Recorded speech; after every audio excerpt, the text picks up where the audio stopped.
what I'd like to do is read to you.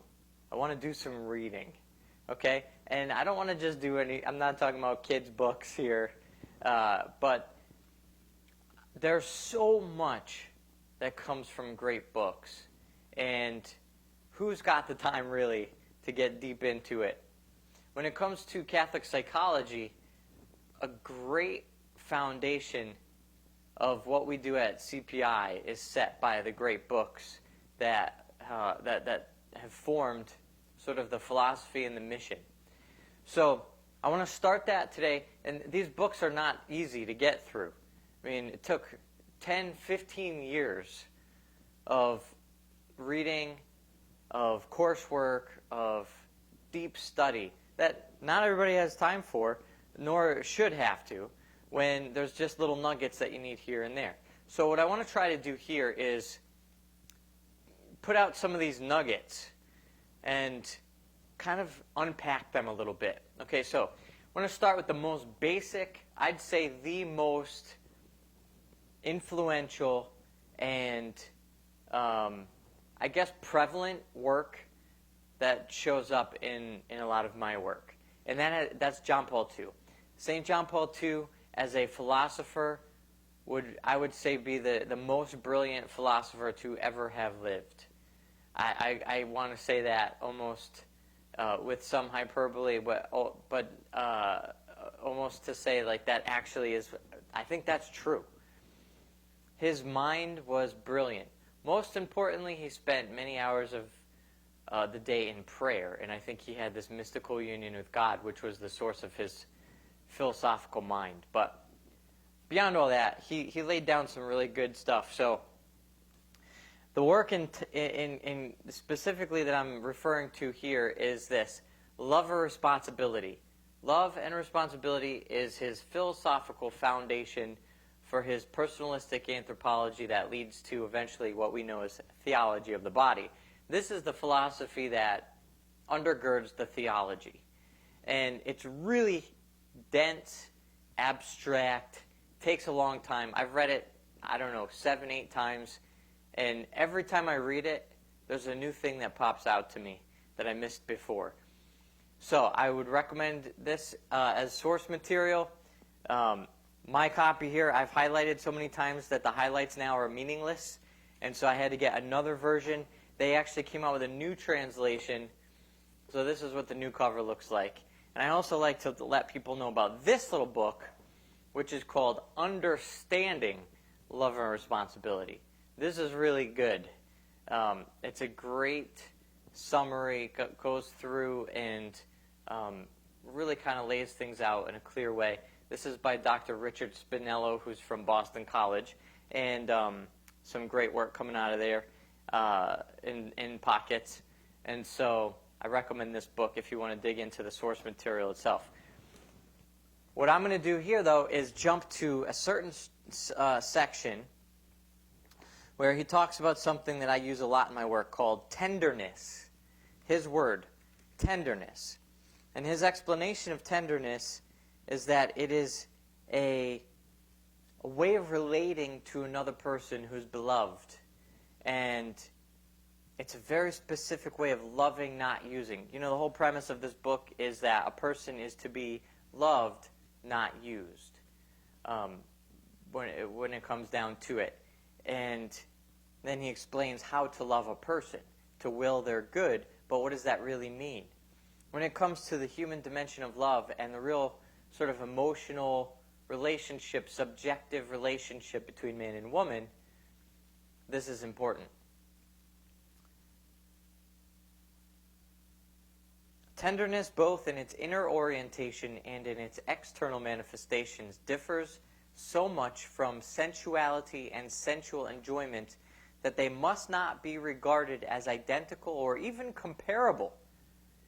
Actions both interior and exterior, which have their origin in tenderness, cannot be assessed from the ethical point of view in the same way as those which originate in sensuality and the will to sexual enjoyment. So when he uses the word sensual, he's talking about the senses, and a lot of times talking about it's talking about sexual pleasure.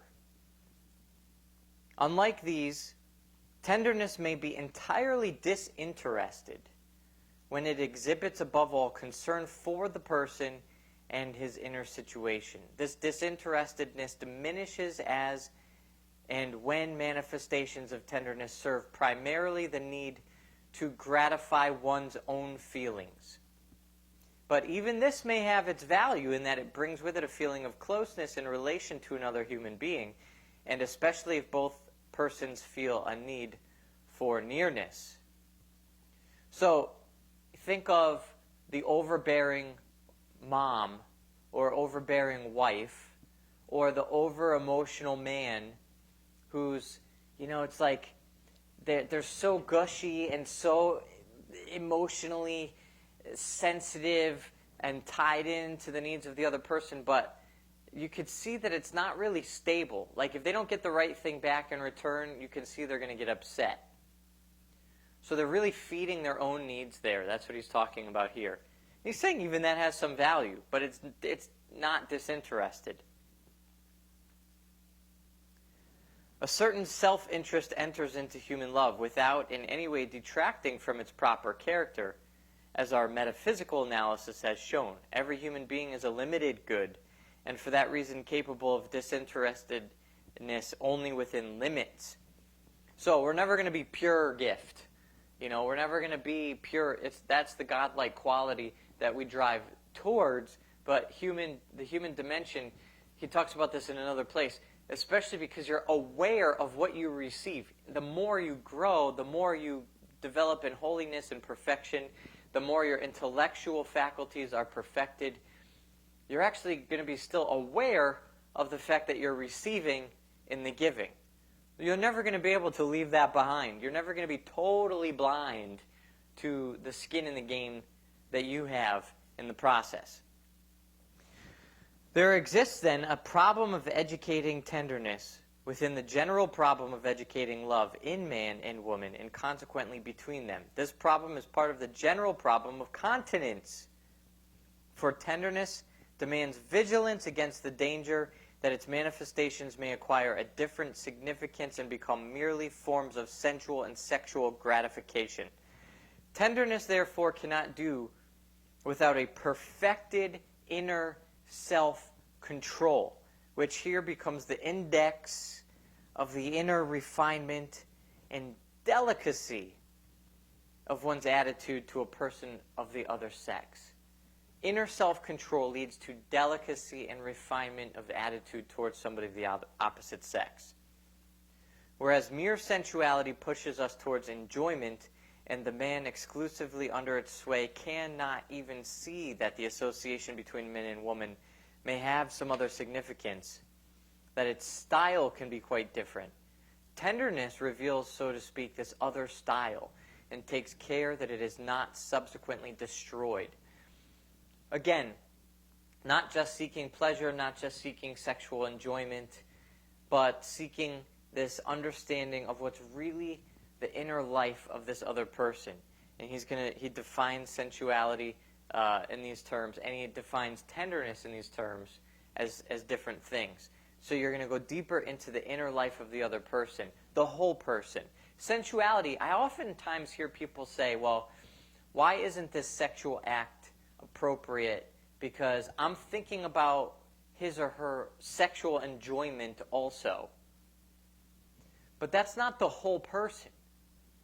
You see, what is this sexual experience doing for the whole person, ultimately? Is this really for the good of the whole person? Even if they're enjoying some moment of sexual pleasure, does that really mean that it's good for the whole person?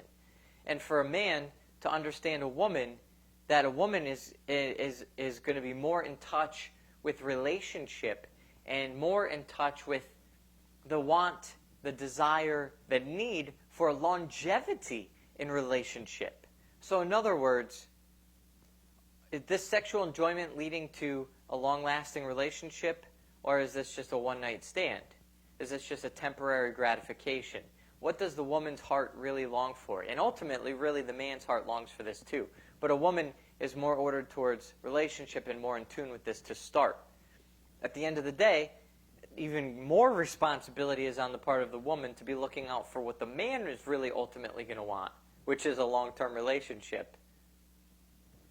So this is the area of tenderness, really going deeper than just what's skin deep. Okay. So that's just a little excerpt. I'm going to do more of this, but I just wanted to test this out for right now. So, hope you've enjoyed it.